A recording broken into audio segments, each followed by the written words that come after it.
Hi, everyone. Welcome to Cozy Corner Chronicles. I'm Julia, And I'm Liz. and we have a very special guest today. So, will our special guest please introduce herself on our podcast?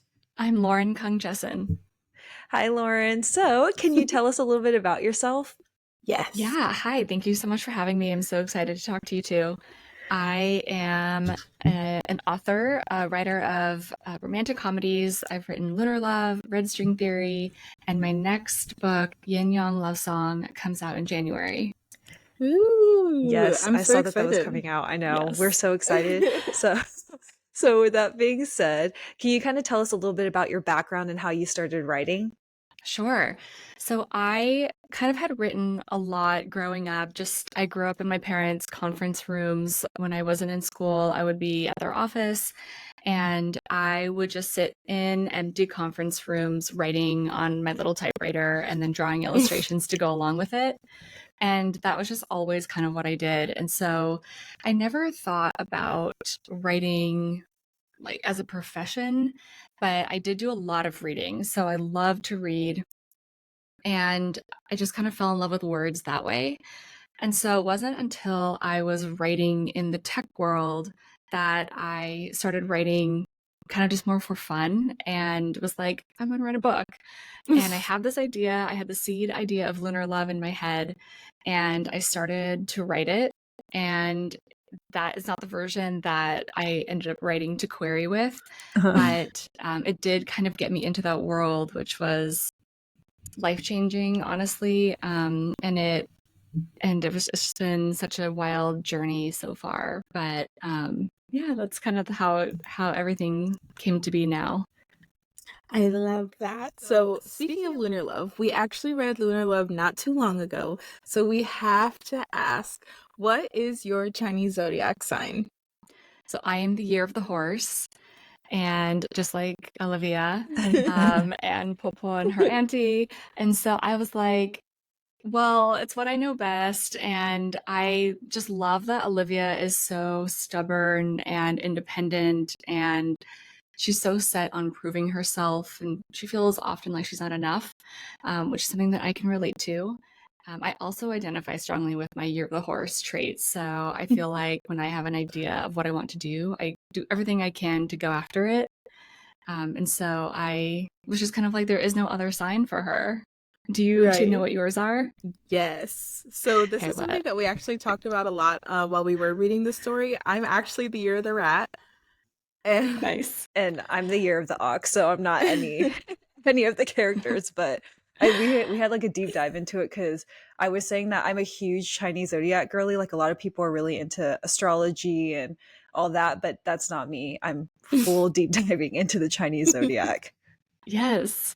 based on that, were Liv and Bennett based on anyone you knew, or did you just kind of come up with those characters? Yeah, they're not based on anyone that I know. Although I find that now, kind of 3 books in, I tend to kind of end up relating to the characters in one way or another, like little pieces of them. So, like with Liv, I really identify with horse traits. So, like being stubborn, feeling like she's not enough. There are on the page discussions of being mixed and feeling like you're not enough. Do I relate to Bennett in any kind of way? I think I relate to him in the sense that he also works in tech, and so do I. And so I was able to pull from a lot of my real world experiences writing him. So that helped. That's really cool. Is it hard balancing like tech and being an author? Because that they're such different worlds. I'm very curious. They are different worlds. I think the challenge is generally the lack of time. So it's definitely something that I struggle with daily, like on a micro level, but also on a bigger picture of like life and what does that mean kind of level and how I want to spend my time. I do work in user experience writing. So I do a lot of kind of like micro level writing in the day to day, and then which is very different from novel writing. So kind of I get to use both parts of my brain. Right. You're definitely constantly writing then. Yes, a lot of words in my life. Not a bad thing though, Not but a bad thing. but how do you go about developing your characters? I know you kind of touched on the fact that it's not necessarily based on people you know, but kind of your own traits? Is there ways that you develop the other characters who you may not relate to as much? It is such a good question. I think about this a lot because every time I sit down to write a new book, I'm like, how do I develop this character? And so I think a lot of it happens with the character development and the plot for me. I'm thinking about both at the same time. I'm trying to let a lot of the character development guide the plot and guide what they'll do because I want that to be true to who they are and not try to squeeze them into something or into a story that they may not belong in.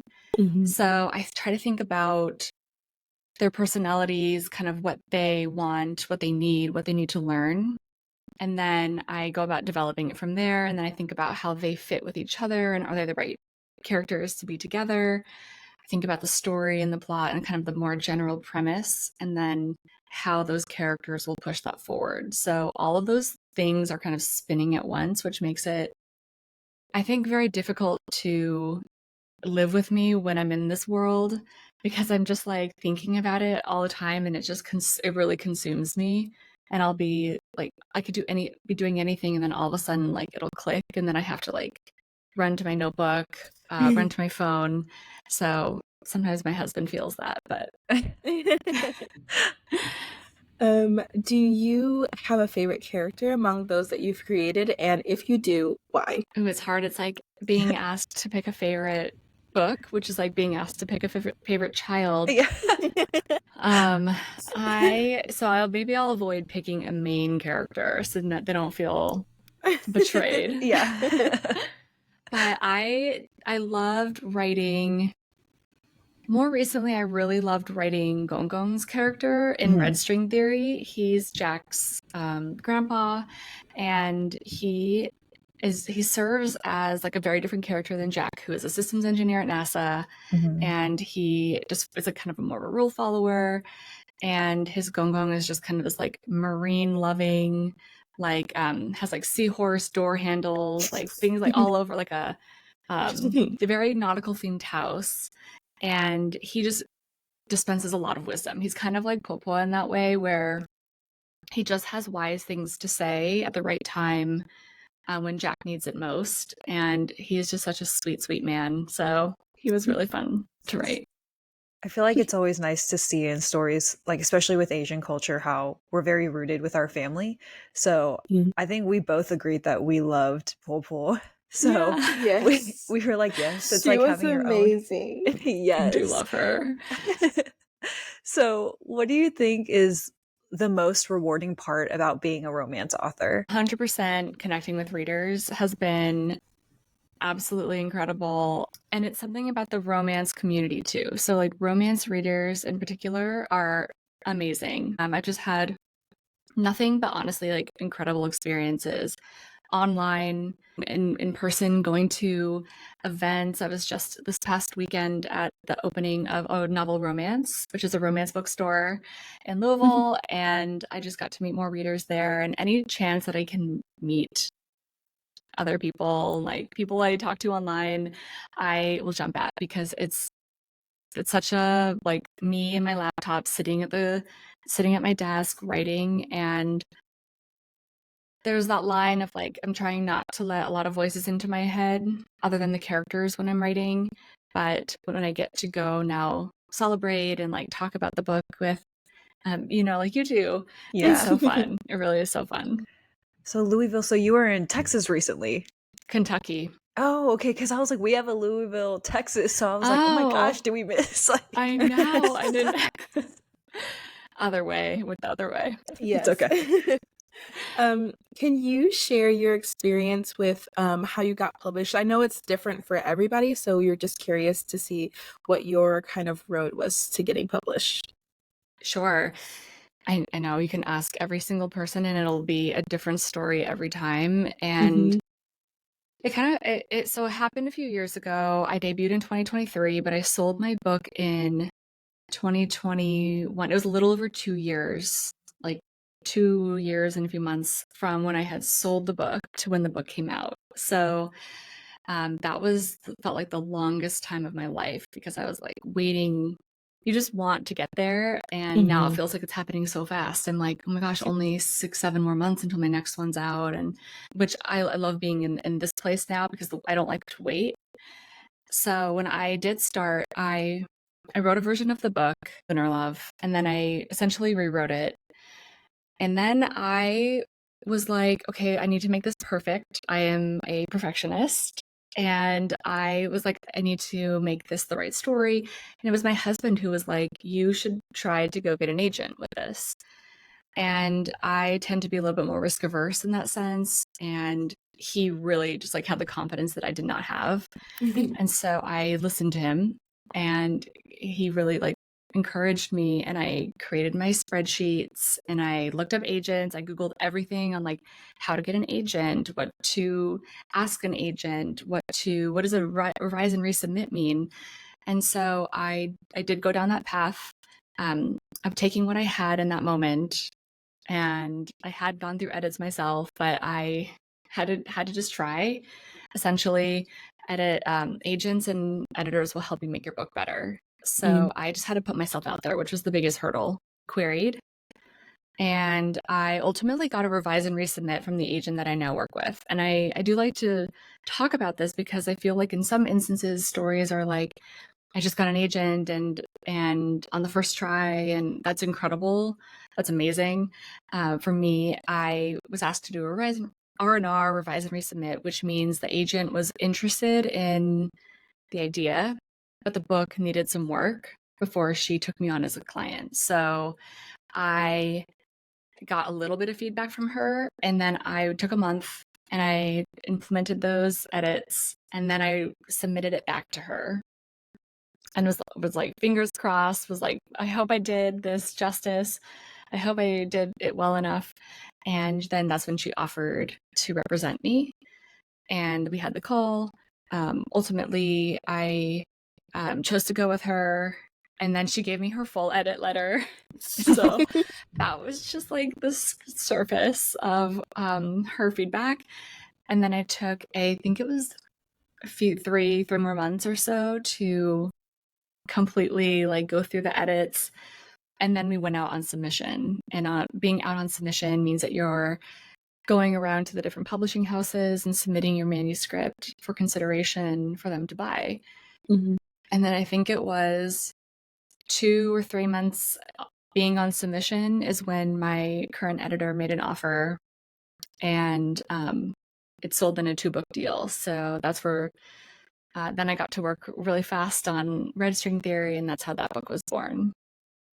Wow, so that was a very long process. And so not only do you have to get an agent to accept you as a client, you also have to get a publishing house to accept you as a client. Yes.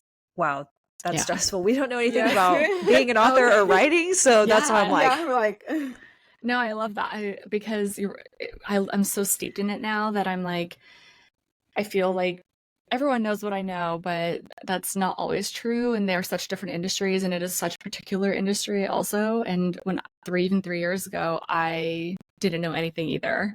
I was like, oh, I need an agent. Okay. Googling, what do you ask an agent in a phone call when they ask you to have a phone call? What does that mean? Right. And so often you'll see like, that means they want to represent. And then I'm just like, I'm constantly managing my own expectations in this journey. I think it's like one of the most important things you can do. Right. Did you have like a mentor during your process of getting published? I didn't. I had known some authors when I was in high school. So I babysat for one. She did like more like middle grade children's books. And then I had spoken to another one who did romance, who writes romance still.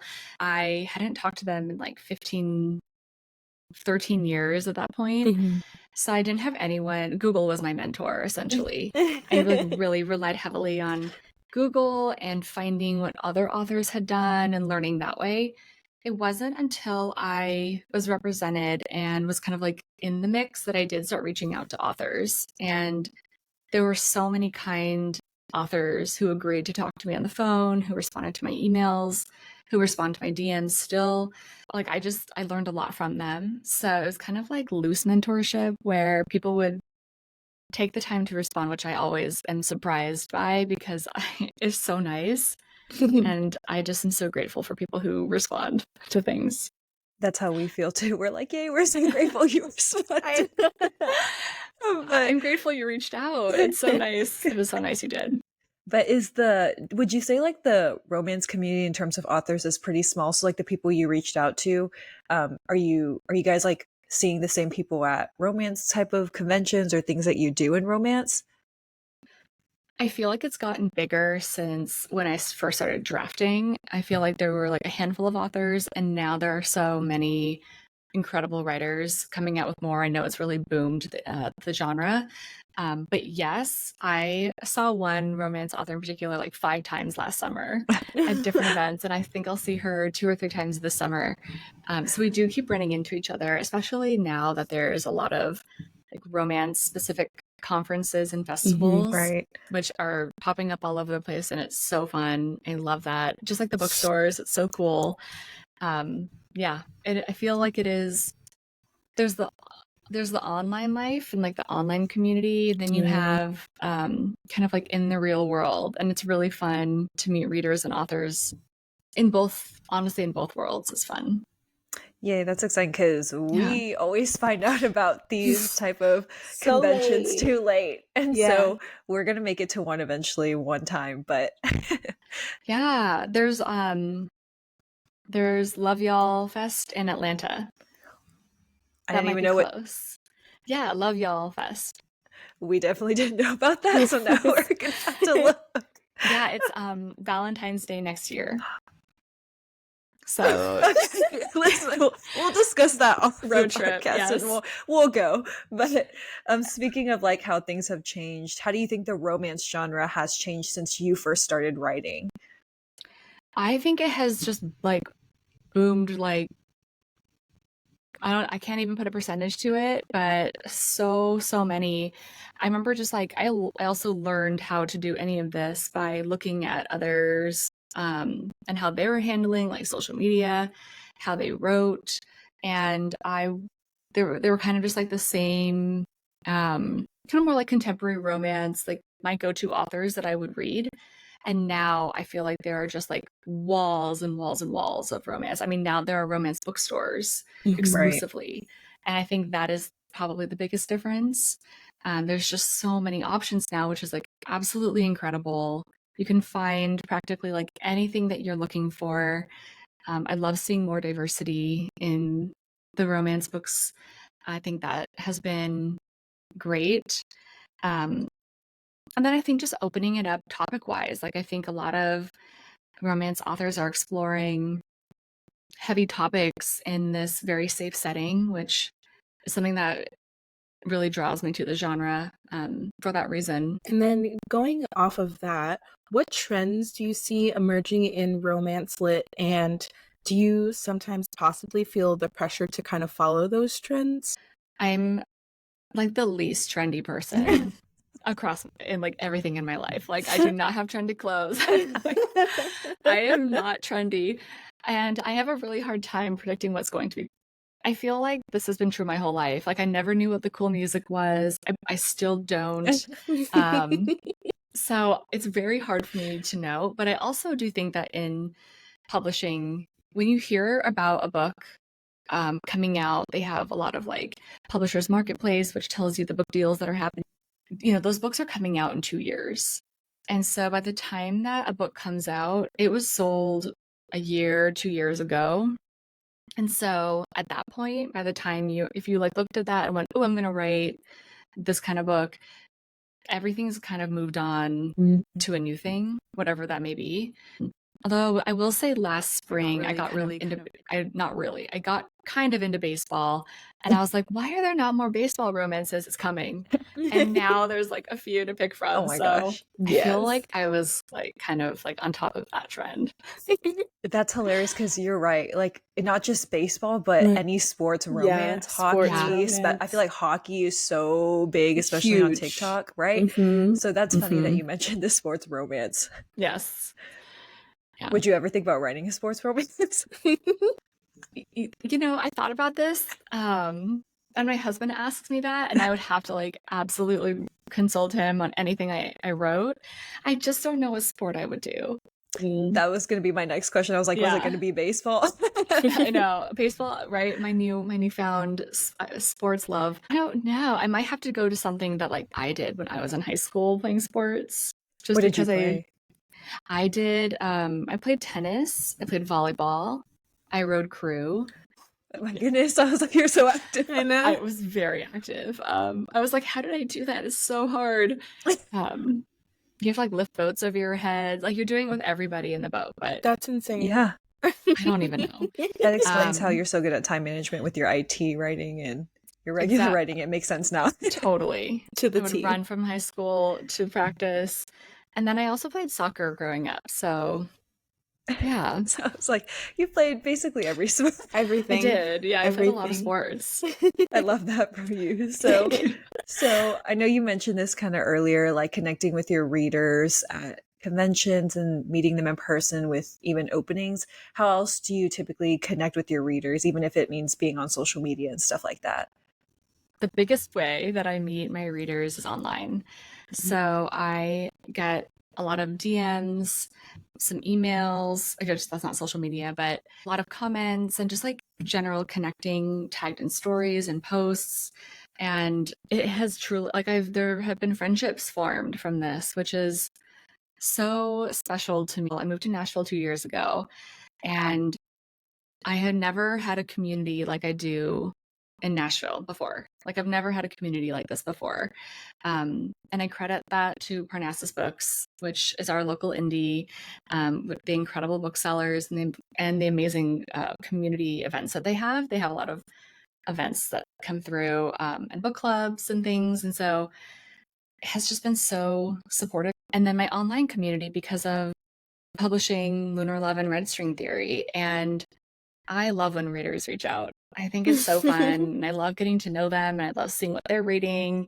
So it's just been social media is good for that reason. Mm-hmm. Do you find it hard to keep up with social media, especially with like what you have going on with balancing your book life and work life? Oh my gosh, that could be a whole conversation.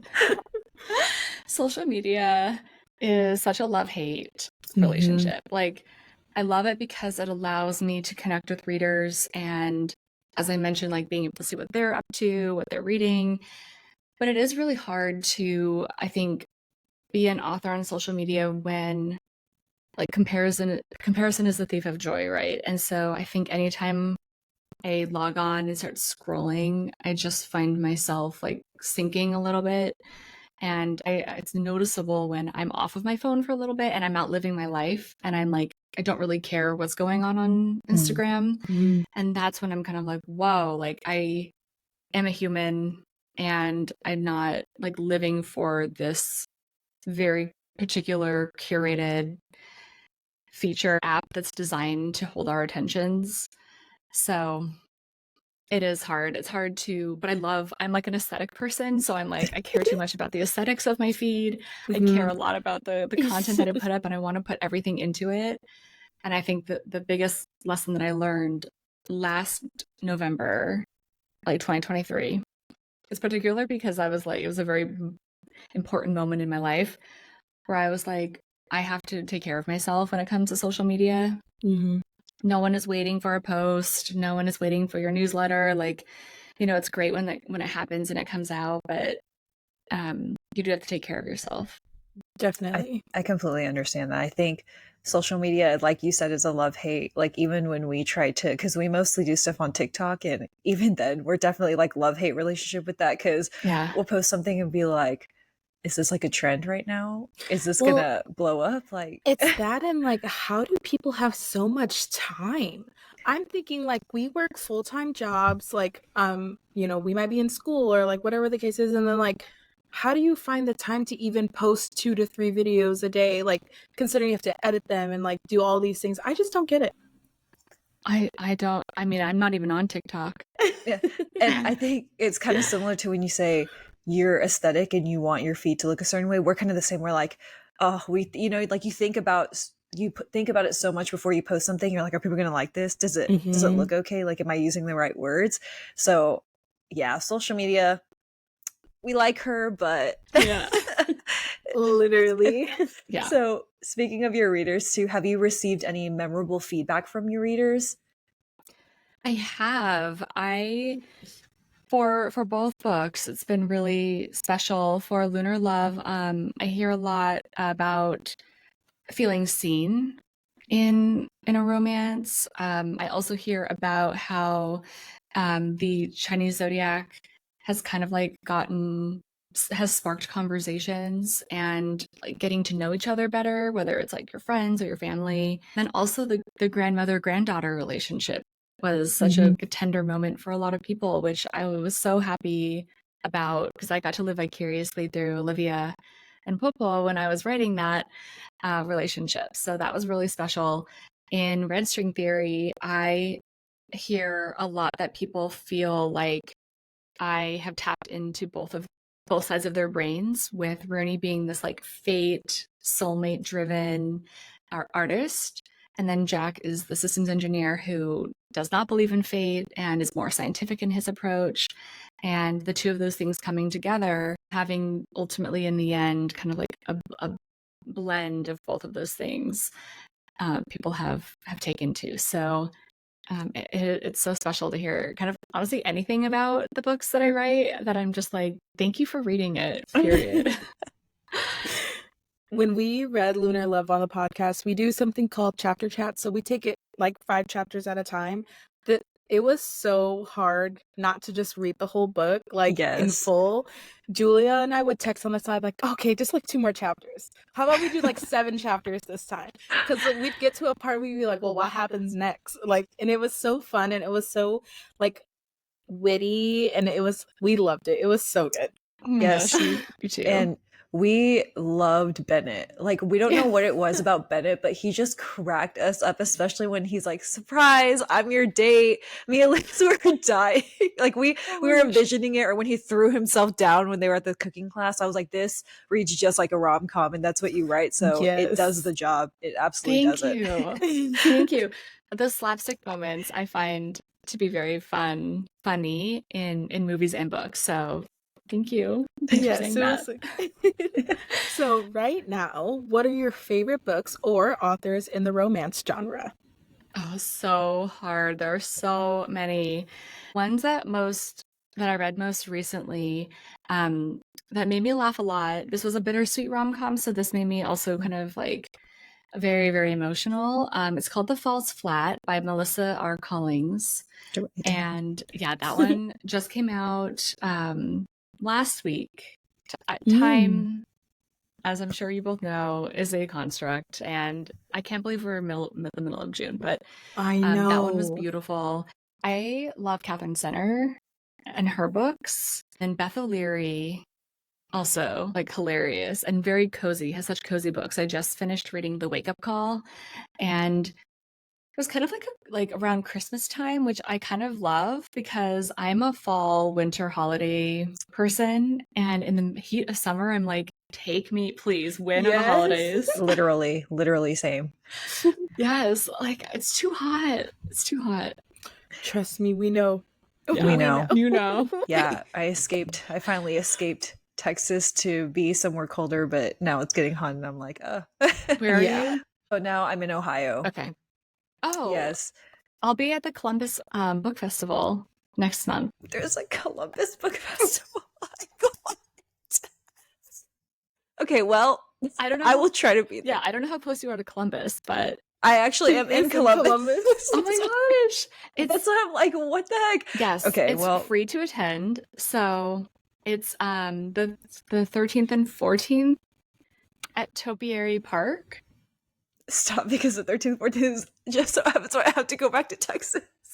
I'm so you know what? It's okay because maybe one day we'll go to Love Y'all. Next February. Well, I'm gonna do my research on that so we can already start planning because we'll be there every single one. Yes, and we're looking at these conferences because we're like, we want to meet people like you or any like romance author that we read, and then we'll be like, okay, let's look up these tickets, sold out. And you're like, okay. Then you find out about the next one, sold out, and you're like, yeah, like there was a huge one in Grapevine, Texas, that we just like completely missed, and we only found out through TikTok like 3 months later. Was it Book Bonanza? Yes. I think it was. Yeah, Yeah, and that's a big one. Yeah. Well, We here we just are. So we just it's did fine. not know. Yeah, And there was a lot. kind of on like a different note, do you have like a favorite writing snack? So I have a hard time. I feel like not a go-to because I my hands are on the keyboard and I'm a very fast typer. So when I'm like onto something, I just go. But I do need like as many beverages as humanly possible on my desk at all times. Like water, tea, iced coffee, any kind of like smoothie. So I need that. I need to be hydrated, which I'm terrible at keeping myself hydrated, but I need the hydration station around me. But I do love food so much. So I make sure that when I'm like celebrating a small win or after a big writing day, I plan my life around food. So like I make sure that there's like a place to go. I make sure that it's going to be like we're going out somewhere like yummy to eat. So Okay, yeah. wait. Literally So same. then let's go off that note. Excluding water, if you could only drink one thing then while you're writing, what would it be? Excluding water? Yeah. It would probably an iced matcha. Yes. Because then you're still Completely kind of agree. like taking care of yourself, right? Right. Yes. Right. I was like it's matcha. not bad. It's not bad. While you're writing, aside from your beverages, do you listen to any music? And if so, what kind? So I listen to music if it benefits the scene that I'm writing. Otherwise, it's like so annoying and grating. And I'm just like, I can't turn everything off. Or I'll be in a mood where I'm like, some light jazz is always my go-to. Like I'm like in a coffee house or like a jazz cafe like Paris. Or if I'm like writing a particular scene that uses the song, I'll have that on a repeat. Ooh. That's cool. What Yeah. kind of songs did you listen to for? Yeah.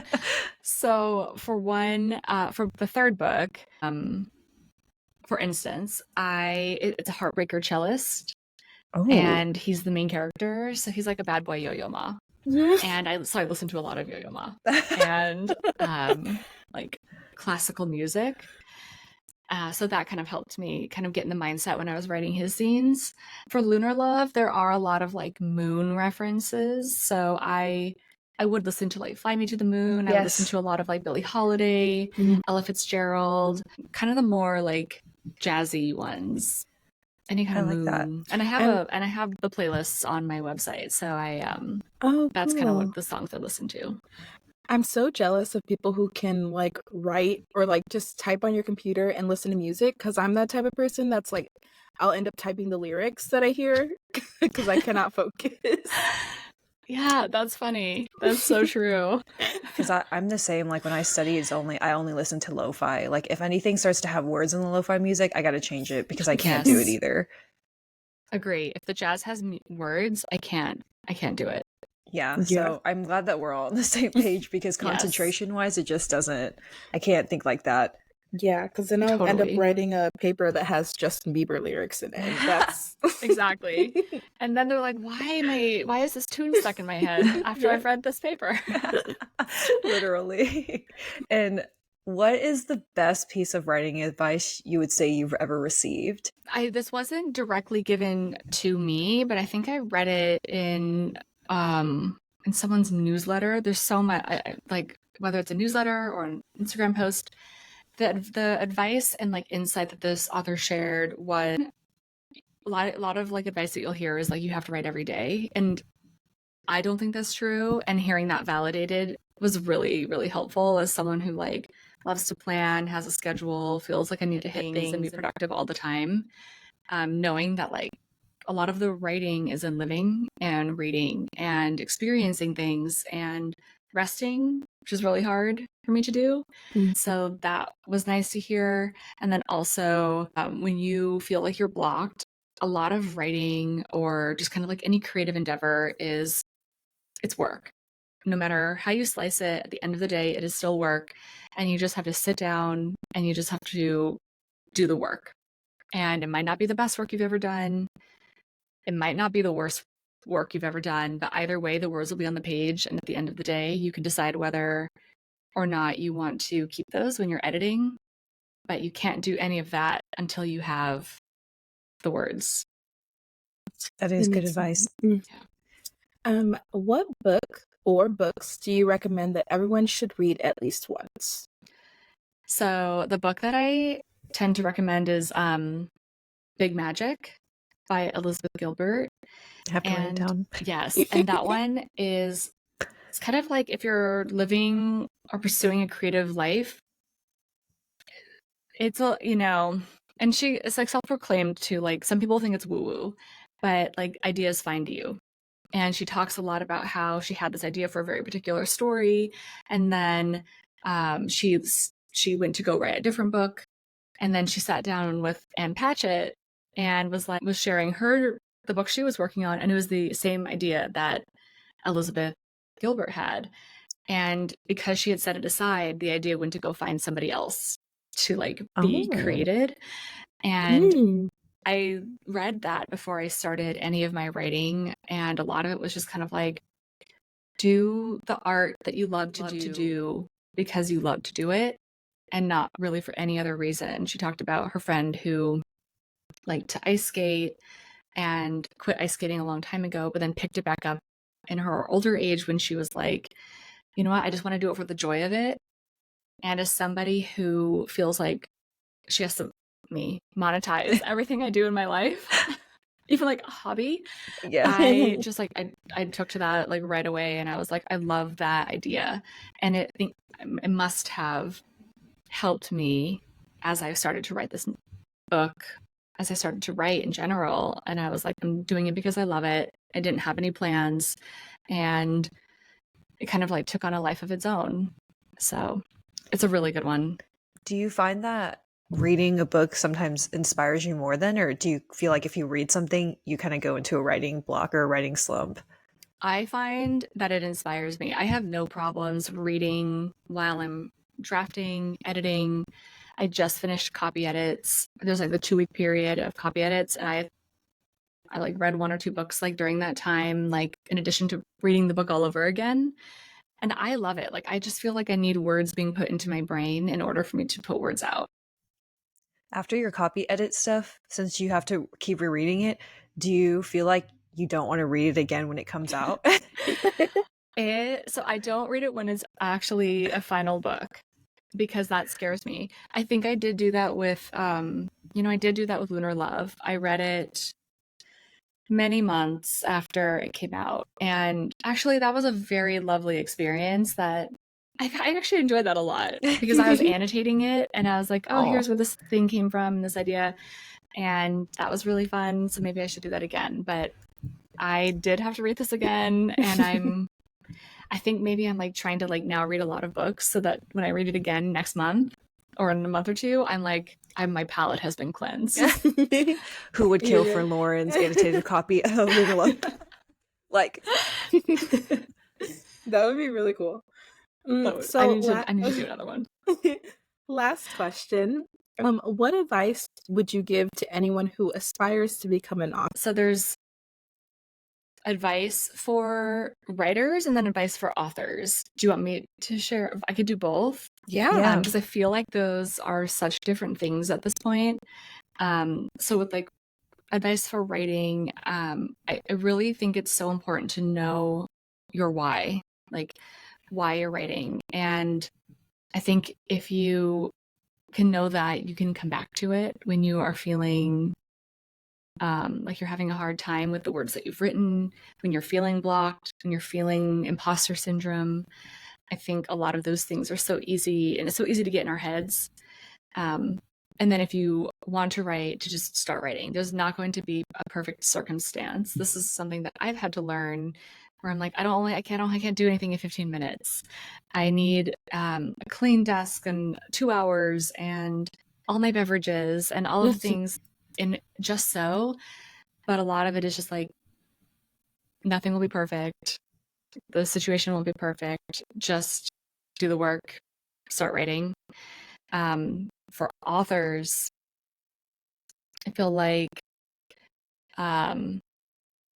I think it's important to know that there are a lot of hats that you will end up wearing. Mhm. So we talked about social media, and that's a huge one. And while I don't subscribe to the belief that you have to be on all the platforms, there's so many at this point, it's hard to keep track. Like all the conferences, like it's hard to keep track. I think that you just are going to have to wear hats. You're going to be a marketer, you're a publicist, you're going to and you have your incredible team, but you also are doing a lot of marketing and publicity on your social media. You're going to be a content creator. You're going to get really good at Canva. You're I going love to learn. Canva. I do too. We're the same. Oh my gosh. I was a Photoshop person, and then I was like, oh, I'll try Canva. It's incredible, and everything they've added. Yes, Canva We were does literally just talking about that. everything. Like anything you Everything. need to do, it's there on Canva. I don't even use any other programs anymore, just Canva. Yep, just I'm the Canva. same. The background remover. Amazing. Literally. That's all you need. Being That's all able you to being able to save as PNG, SVG, all of the above, amazing. Yes. And now they It's like video amazing. editing. Ugh. It's Chef's Canva. kiss. Not Canva. sponsored, I did but my Canva. first. Not, but we should be. So Canva, if you're listening, I did my first animation on Canva. I know. I did Ooh. like a little like text message thing. Ooh. Oh, like where like it's like a message that pops up? Yes. Wait, I might need a tutorial because I was trying to do that. And there was like this website that they were like, yeah, you can type in your messages and it'll pop up. And I was like, I tried it and it didn't have the same effect. No, I know. I had to look at like 10 different videos. So yes. Yeah, and they're Great. doing I can so much with remember. AI Yeah. now too. Like There's a there's lot. so much AI stuff. I feel like AI is just becoming really, really big in terms of everything. I'm curious how that's gonna like change stuff for authors because I feel like AI, like ChatGPT, writes things better than I do, and it takes me hours just to write like a 2-page essay. I doubt But that's true. I'm like, I'm not between Liz and I. Liz is a better, like, way better writer than I am. I'm just over here throwing words because my mind is so geared towards science stuff because I've only written science papers and all that stuff. So I sound very choppy because that's how I feel like writing science papers are. But Liz is so good at English that when she writes, it actually sounds decent. And I'm like, how do people come up with words like that? It's only because of my master's program, though, I will say. And I can only write good things when it's stuff that I'm like, that I am actually interested in. Like my master's was honestly very easy for me because it was stuff that I was interested in. So I was over there just whipping out 9-page paper essays in like 2 hours. So it was like, What are you both in school for? so I'm getting my second master's in medical science because I want to go to dental school, and Julia's already done with school. She's a nurse. So. Yes. So my first degree was in biochemistry, and then I went back to school for nursing.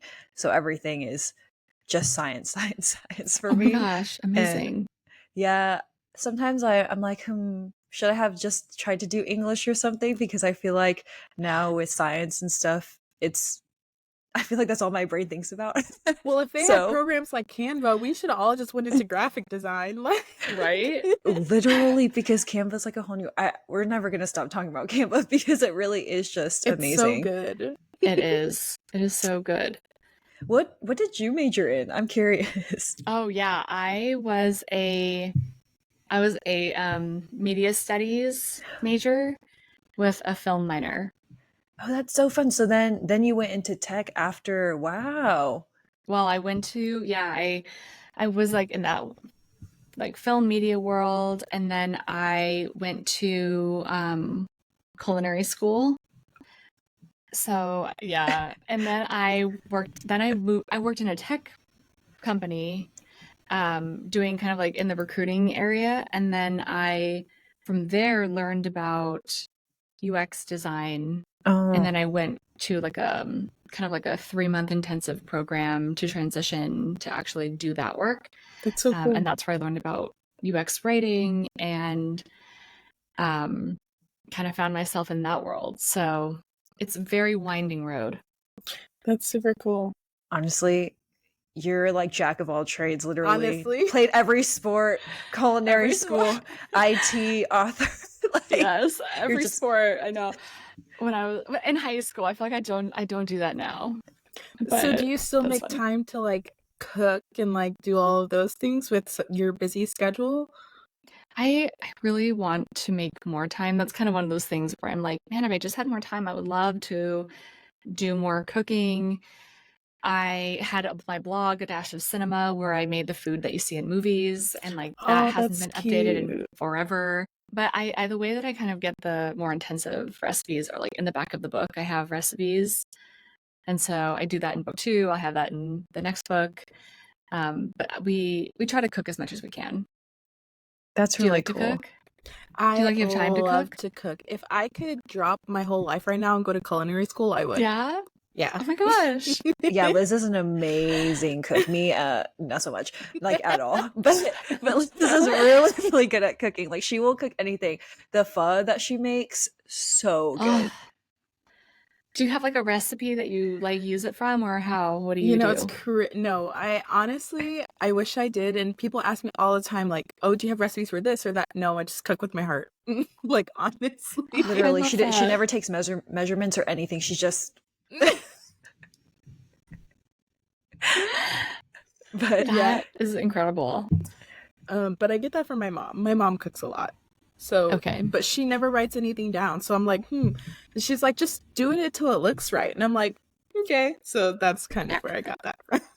Looks right. Not Yeah. even tastes right. Just do it till has it to looks look. right. If it but the doesn't funny look thing right, it is, won't taste right.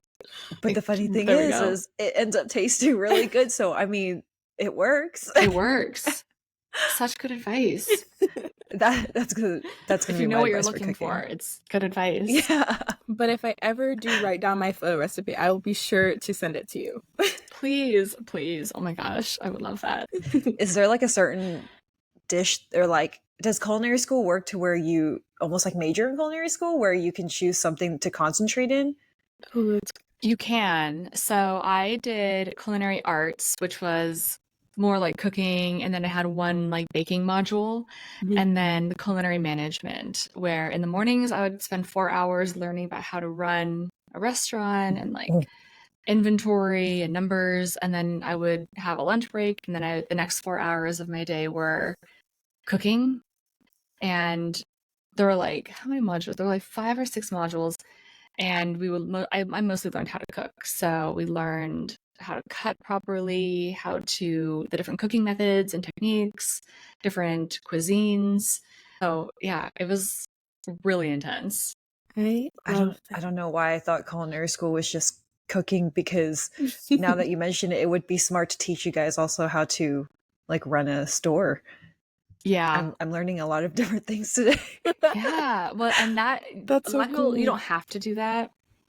That's if you will, like, there's always like that dream of like, I'll open a restaurant, I'll open a bubble tea shop, like whatever, right? Like all the never enough, never enough.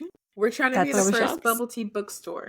Yeah. Yes. We thought about that. And the funny thing is you know how many boba shops I've applied to? I'm like, please hire me. But nobody will hire me at boba shops. And I don't know. I think it's because I have a bachelor's degree or something. And they're like, she wants to work at a boba shop. But I'm like, please hire me. You're trying to get the intel. I to am open. because I was if any bubble tea is listening to this, please, I'm not a bad person. It's just I really want the recipes so I can try to make them at home because I Yeah. don't know what like stuff like kung fu tea. What are you guys putting in it? Because why does it taste so good? I don't understand. I have the same question. Well, It's not the same at home. What's your favorite It's boba not. shop? Well, depends on the state. But in Nashville, there is one called Yin Yang Tea, which is where when I finished edits for Yin Yang Love Song, I went to go celebrate.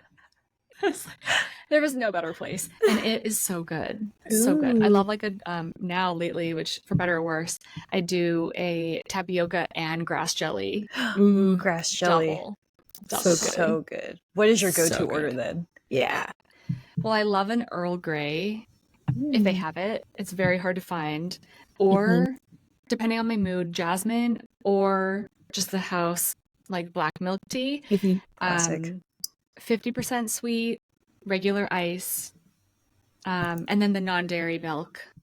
I love it down to the ice level and the Yes. sweetness. She knows what Okay, she what about you wants. two? Yes, I Ooh, do. That's a hard question because I feel like my order differs on the store. You see. But when I get boba, I just want all the sweetness. I think it's because I treat myself. I'm like, yeah, this is going to be my one sweet treat. I usually just go for an oolong milk tea, though, because I feel like it's Oh, safe. If nice. not, hopefully Thai tea. I feel like you can tell a lot about a boba shop depending on how they make something like oolong or Thai tea. For me, also depends on the shop and just kind of what mood. I'm more of like a fruity tea person. I Oh, love like a mango passion fruit tea or like the lychee tea. And then I always get like aloe or lychee jelly, all the sweetness. Regular so good. ice. Okay, see, now that we're talking about boba, have you ever had yogurt popping boba? Yeah, yogurt. Yes, like yogurt. No. I let Liz try it the other day because we went to this place and I've only had yogurt popping boba one time before this. I've never found another store that had it. And it was just as good as I remember. Literally, it's like yogurt inside, and when you just when It's it like pops, it's so it good. tastes like Yakult.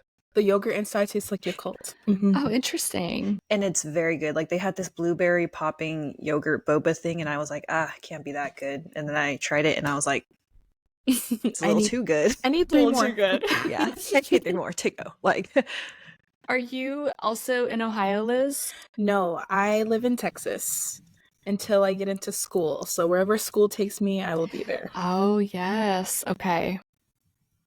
Okay. how long have you been in Nashville for? 2 years. 2 years, right? Yeah. Oh, Yeah. I know.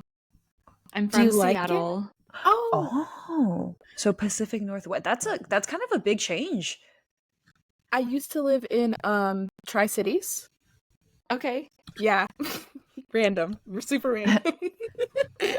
Us just covering all the bases. Yeah, Like, I used to live in Tri-Cities. We went to Seattle like pretty often, Yeah. but yeah, we wished we lived in Seattle. Seattle's really cool. Yes. But my Yeah. fiance's workplace was in Tri-Cities, which was the most randomest place ever, but you know, we made do with what it was. Yeah. No, that's great. Yeah. We do like it a lot. It has been different to not be around water. yeah. That's hard because I've always lived either like in Seattle. I moved from LA. So I was in LA right before this, and then I met my husband in New York. So we were always surrounded by water. That's I so miss the funny. water. That's so funny. So met in New York and then moved to Nashville, but was from. I feel like that's so fun though. How did you guys meet? Yeah, how did you guys I always meet? love Oh, yes. love stories. So totally. So it's a little lunar lovey because I was like, oh, I have the seed of the Chinese zodiac matchmaking, and then I paired it against online dating because that's how I met my husband. And I gave Olivia all of my thoughts about online dating, like purgatory, digital purgatory. She hated it. Hated it. Never thought I would do it until I third wheeled my sister and her now husband 3 too many times. And I was like, tonight I'm signing up for an online account. They helped me make it, set up my profile. And I was like, okay, I signed up for a 6-month subscription paid. Because I was like, oh, surely people will be more serious on a paid account. Surely. Surely. And this was like a decade ago, so maybe. And then I was like, every day I didn't want to wink. I didn't love the winking, but I wanted to like actively every day talk to someone. That was my strategy. And 5 days later, I talked to my now husband and we met up for the first time. He was the first person that I met in person from the app. I call it an app, but it was on the computer. Like it was not a phone thing. And we met up and our first date was 5 hours long. And we just like walked all around New York City. And then a few days later, we canceled our accounts. Oh, that's cute. Were you Yeah. nervous? Like, were you like, oh my gosh, I'm meeting someone? Like, oh my gosh, I'm meeting someone and I haven't like met Yeah. anyone else on the apps. Never once did I feel that. Like, I actually was like, thank goodness he was the one that I met. You guys, That's that means that so online dating cute. actually works. It does work. It does work. Yeah. So we met by the algorithms of fate, I love which feels true. Yeah. Oh, that's so sweet. Have you ever done online dating? Well, I was telling Liz because I've been single for a long time now, and I'm like, you know, maybe I want to split bills with somebody. Maybe it's time. And I tried, and I think for me, I just can't get past. I'm so scared to meet somebody in person because I never know if they're going to murder me. And Right. No, that's like a fair. genuine Yeah. fear. Yeah, yeah. So I'm always really hesitant. And then because I'm hesitant, I feel like I don't put myself out there by liking anybody either. And then I'm just like XXX. So I don't think I'm doing it properly. I don't know if mine counts as online dating, but we went to the same college, but we never knew each other. And then he was a year above me, so he had graduated and I was still in school. And then we kind of met on Twitter. And then he was like, "Oh, like you go to Baylor?" And I was like, yeah." And he was like, "Oh, same." And then he was like, "Can I come see you one week?" And I was like, "Are you trying to kill me, yes or no?" Exactly. Like, Important questions first. Yes. Tell me quickly. And then I'm like, let me do my research. Who knows you? I'm like going through his mutuals, like seeing who he knows. And then funny enough, there was a girl who did know him that I also knew. And I was like, hey, just really quick, like, is this person real? And then My he came up gosh. and then it was like history from there. and I always have to mention this because I think it's funny. It's ironic because I didn't know that Liz and her fiance were talking, and I actually had a class with him at Baylor, and none other than it was technical writing. That was the class that we had together. Yeah. And I thought it was so funny because the only thing I ever remember about him was that he was always late. Like, I would be sitting in my chair, and then 5 minutes later, he would like come walking through the door, and I'm like, this man is late. And then when I saw that Liz was talking to him, I was like, I know that guy. Oh And my to this day, gosh. he is still late to everything. Things have not changed. So that's kind of a weird like fate thing now that we say that out loud, It is. because right? 100%. It is like the red thread of fate. Like it truly feels like that. And Vibes. honestly, I'm really surprised your book hasn't blown up more, because on TikTok, like a big thing is the red string theory. Like everybody talks about the red string theory, and that's why I'm like, everybody should read the book because it's literally the red string theory. That's what I'm saying. That's what I'm saying too. I'm like, also it's like called The Red Thread of Fate and the book is called Red String Theory. So find the book. We'll promote. We always make promote. It go viral. We're gonna make it go viral. Yes. Please. I know. I was like, it came out in the same time. It was that felt very fictitious. Yes, so that's so funny because see, talking about fate and everything, I always think it's crazy how life works out that way, because one day you're like, I've never seen this person. And then you think about it, and then things start popping up. Like people in your life know them. They've been at places you've been. They ironically and coincidentally just happen to be everywhere you are. Like, Signs. Those are all signs. Super sign. yep. So I'm glad we're all romance people here because Yes, it was like that's just the Jack in the book would be like, that's just yeah, coincidence. It's Yeah, not. coincidence. Yeah. Yeah. Does your husband kind of think the same thing about what happened whenever you guys met online too? Like, does he kind of think that it's kind of fate as well? Oh, I literally am gonna go ask him that after this. No arguments, please. If so, Yeah, says a yeah, bad no. answer. I feel like yes, because he's like a deeply down in his heart, such a romantic too. And he he wasn't even supposed to be in the city when we met. And so he had like delayed his trip to get there, and then he kind of got on the app, website app, kind of around the same time, and so that was wild too. I know. He's gonna turn around and be like, "No, it was coincidence." Yeah, he's gonna be like, "What? No." You're What are you crazy. talking about? I feel like that's two views. People are like, nah, it's coincidence. While people like us, it's fate, it's every Yeah. sign. Like, Yeah. but That's so fun. But thank you once again, Yes. Lauren. We are so appreciative. We seriously love your writing. It's everything thank you. rom-com is. So we are gonna support you always, always, always. And any Yes. book you come Thank out you. with is like already an instant buy for us. So Thank you. we're so thankful. Yeah, we're super thankful. Thank you. Thank you. Oh my gosh, thank you both so much. This was so much fun. Yay. Hopefully we will see you at a convention. That's gonna be an in-person. We're gonna try our best. Yeah. Please. And then we're gonna run up to you and be like, "Hi, Yes. do you remember us?" And you're gonna be like, "Possibly." No, of course I'll remember you too. You're gonna be like, whoa, you guys look different in person. That is always like the funny thing. You're like, what do people like? How tall are people? Yeah. Right? Like that's the biggest surprise, I think. Yeah, Yeah, definitely. that's like my biggest fear is like, because at the airport, you know, when they're looking at my passport and my ID and my face, they're like, it's like 3 different people, Yeah. and they're Oh my always like, "Are gosh. you sure that's you?" And I'm like, "I promise, that's me." Like passport photos, license photos, any kind of picture that you take at the airport is like just not, you're not the same person. We are not. We are not. You're not. It's bad. But Mhm. with that being said, hopefully you'll recognize us. We promise we won't. Hopefully we won't look that different. We might have different hair though. Like, Yeah. Yeah, Julia and I are notorious for changing our hair every like 3 months. So Oh my gosh. so who knows what hair we'll have next? But Yeah.